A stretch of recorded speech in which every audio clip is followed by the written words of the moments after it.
What's going on, everyone? This is Nexsis from CodeAzure. I wanted to talk a little bit about Attack on Titan today. Now, this game I was kind of waiting for it to come out because I'm a big fan of the show and everything. But there's like a few issues that I have with it. I want to get those out the way first before I get into, I guess you'd say, the things that I like about it, which it's fun. Don't get me wrong. There's just like slight things that really bother me. But okay, you got the two modes, which is attack mode and expedition mode. Attack mode is essentially the story. Now, one thing that I did like about the story is the fact that they essentially made Eren like a better character because he's done more. Because I think throughout like the whole first season, he didn't even kill like a Titan on foot. It was always in the Titan form, so it kind of bothered me, but the game kind of fixes that. So it makes me like him a little more. Now, going right into that, since it's only covering season 1, it's kind of a short deal. Even though they do a lot of stuff with Levi, or Levi, however you want to pronounce his name. I call him Levi. If it's wrong, shoot me. But they show some of the stuff when they captured 2 of the other Titans or whatnot, and that's kind of cool that they showed that and, you know, let you play through it and everything. It makes the game a little longer because without it, it would have been tremendously shorter than what it already is. Now, expedition mode is kind of like free mode in most of the warrior games. So you can pick any of the characters that you unlock throughout the story mode and stuff like that, and there's not a lot of them. That's another issue that I have. And you can take on special missions with certain conditions and everything.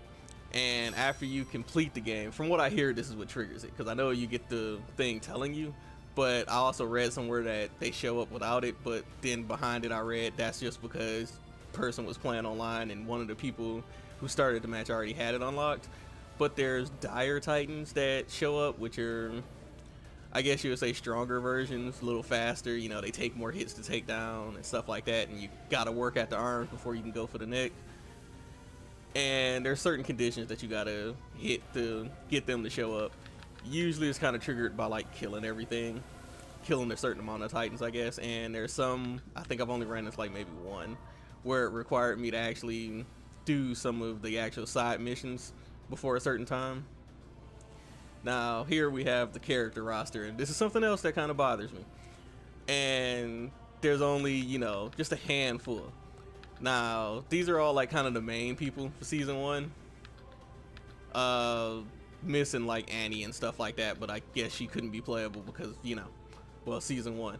But the thing that kind of bothers me is that they have like their own stats and everything, but to be honest, only a handful of them actually play different. This guy here pretty much trivializes the rest of the cast, but I'm pretty sure everybody who's watched the show knew that coming into this game. So when you play online, you kind of see him a lot and stuff like that. But this guy here, he's the one that everyone complains about, and he's probably the only person with like the most different type of gameplay. His gameplay requires him to coordinate other members that you've actually gotten through side missions. So he's fairly weak with just his straight off attacks. I mean, to the point where it's infuriating sometimes on how you can't take out certain titans that you would normally with other characters. But he has the little command move that lets him have other people come and do the stuff for him, essentially, so you can combo it in with him attacking. Now, out of everybody, that's probably the most different gameplay that any of the characters got, and it's that skill. It's not really Armin, because there's a few other ones like Erwin who actually has the same move. I believe Hanji does too, and that kind of invalidates him as a character because both of them are actually stronger than him.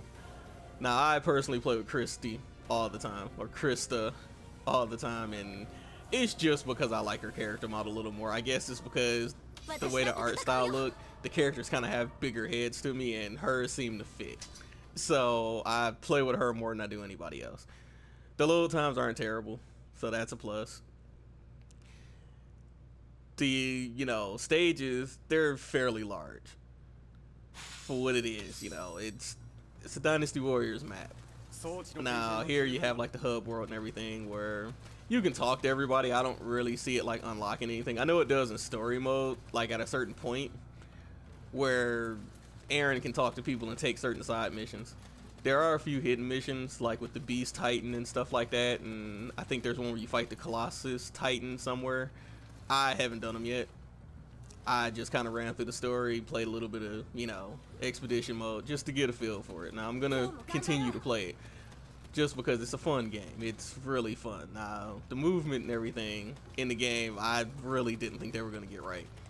Figured it was either gonna be too complicated or just didn't feel correct. But I was wrong. As you can see, there was a good few missions there, and you still seem to unlock them, you know, as you go.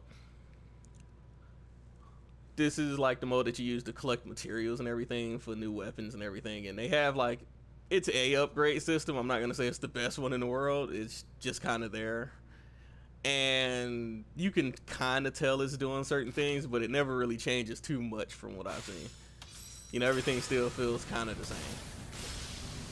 Now, as far as the movement goes, the way that it controls through the city, yeah, it's smooth. It's real smooth. In the sense of speed, it's kind of like a little higher than the Spider-Man games. It actually does feel like you're moving a lot faster in here than you would in most of his games. Now, essentially the gameplay, as you can see, it's just going to be going for the neck, and that's essentially how you finish most things off.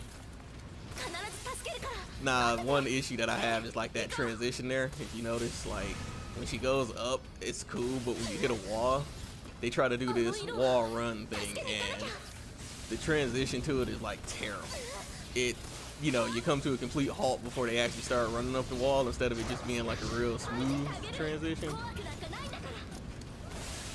But, you know, again, I'm not like faulting for it. It's still a fun game. Now, like this right here, this is usually how I go about it. I take out the arms and the legs before I actually go for the neck, just because it makes it a little more interesting. If you're playing online, please try to do that. Don't just go straight for the neck and try to end the mission real quick.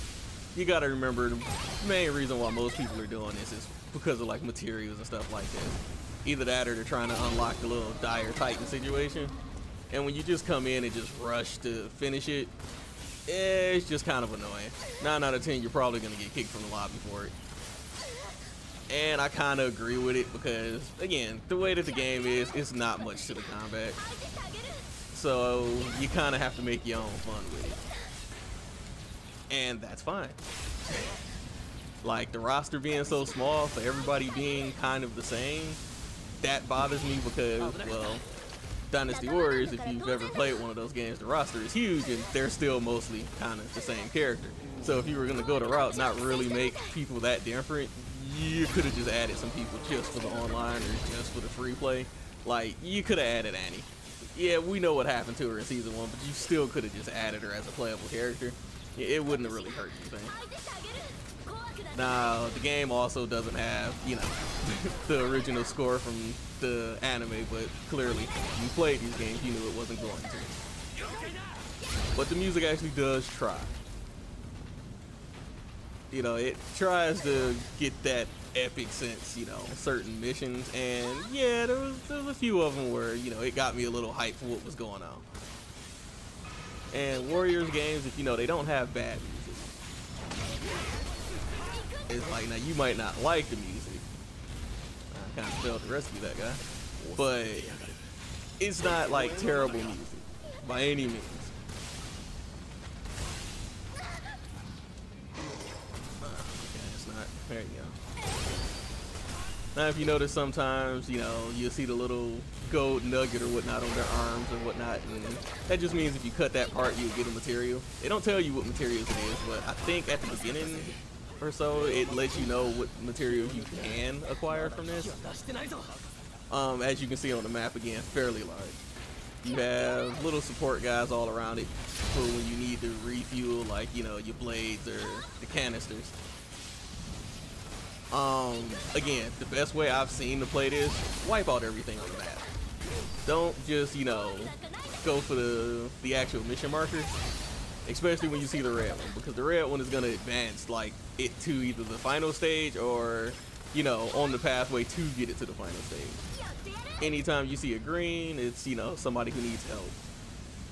And if you're playing with Armin, you know, if you're one of those people where you're going to either be, you know, going against the grain and make him your favorite character, or you just like Armin in the show and he's the one that you wanted to play with on here, it's crucial that you do the side missions. because that's how you recruit people. What you don't want to do is end up with a bunch of like C and D class, you know, soldiers that you done recruited with armor, because they're not going to do much damage to him, you know, as far as killing the Titans go. And again, it's armor, you know, he needs those other people. I don't think he actually has another attack skill that he gets. Now, the only other thing that I'm going to point out, again, it's about Levy. Now, as far as I know, there might be another person with this power or this skill that they get later. I haven't seen it yet.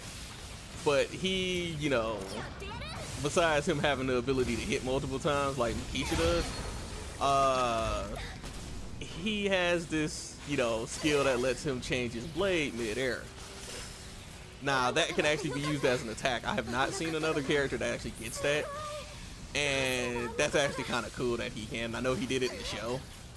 So this is why I don't actually think another character ends up getting it. But I've killed like multiple Titans with that move. It's actually kind of sweet, but when you play with him and then go back and try to play with somebody else, you're gonna kind of miss that move. Because coming to a halt, they got these like Monster Hunter like animations where you come into like a complete stop just to like chug, or you know, chug a health potion, or change your blades, or change your canister. It's like when you're in the heat of a fight like that, you don't want to, oh my god, you don't want to really get stopped up like that and have to hit the ground just to switch your blades up and everything. So again, it's just another point that makes Levy a lot better than most people. But you know, you can deal with it. You don't really need him.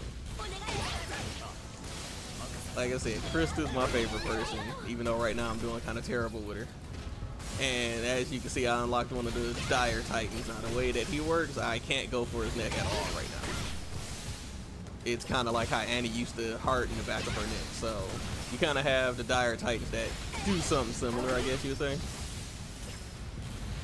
So you got to work at the legs. Well, you don't really have to work at the legs. You can go straight for the arms. I go for the legs just because, as you see, they always have like items.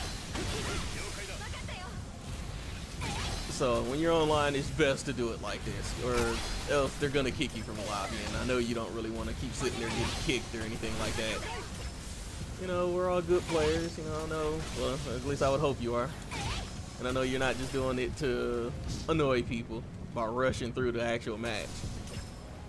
That's kind of cool. When you're about to die, you kind of get that bullet time deal, so you can dodge out the way of the attacks. I don't know how many times they let you do it before it actually kills you. I've only died in the game once, and it was on the last actual mission for the story mode, which is kind of bull. Not the Titan fight. It's you're on foot fighting with her the first time, and that fight is fucking terrible. It's terrible just because we're in an enclosed area, and this game doesn't handle a bunch of Titans in one spot well, especially with the rebound system. When you don't hit a part hard enough, the way you bounce off of them, and yeah, it just makes it kind of terrible. And if there's a thing in front of where your grapple actually latched, you know, it'll break it. So again, having a bunch of Titans walking around in the same spot in a circle or next to a tree or something like that, you're not going to be able to target them so you can home in on the actual areas to cut. And as far as that looking complicated, you can't just hold the actual square button and they'll grapple on their own. A lot of people was thinking you had to just tap it, you know, kind of time the taps. You can do that to adjust your speed and everything. See, that wall run is like terrible to me. It's just like really slow. But yeah, you can use it to adjust which way you're going, but just to naturally get around, you can just hold the button down.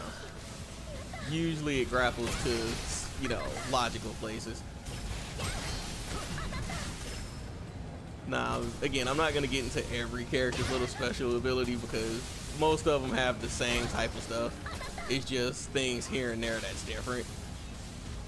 And with Krista, her stuff is more like in rewards and everything, so that's why I kind of use her for this. But yeah, online mode's 4-player. It's a fun game. It's real addictive. I don't think you should really spend $60 on it just because, like, what you saw combat wise is pretty much,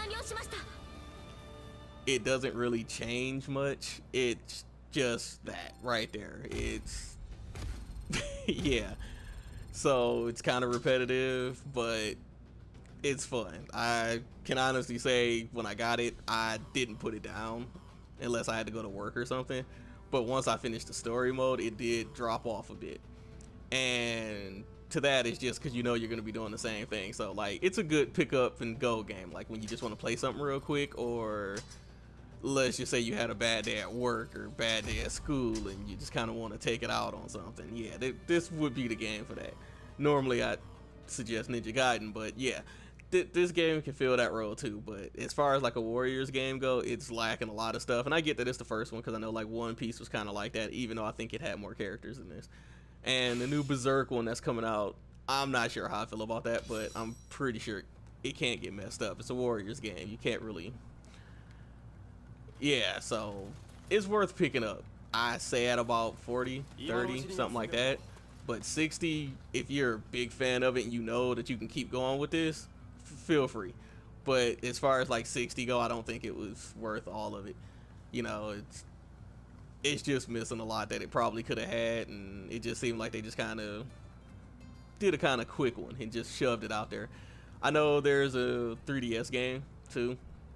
Nah, as far as I know, that's not the same game. There's different stuff about it, and somebody said it's kind of on the rails. So I don't know, you might want to check that out too. I haven't checked it out myself.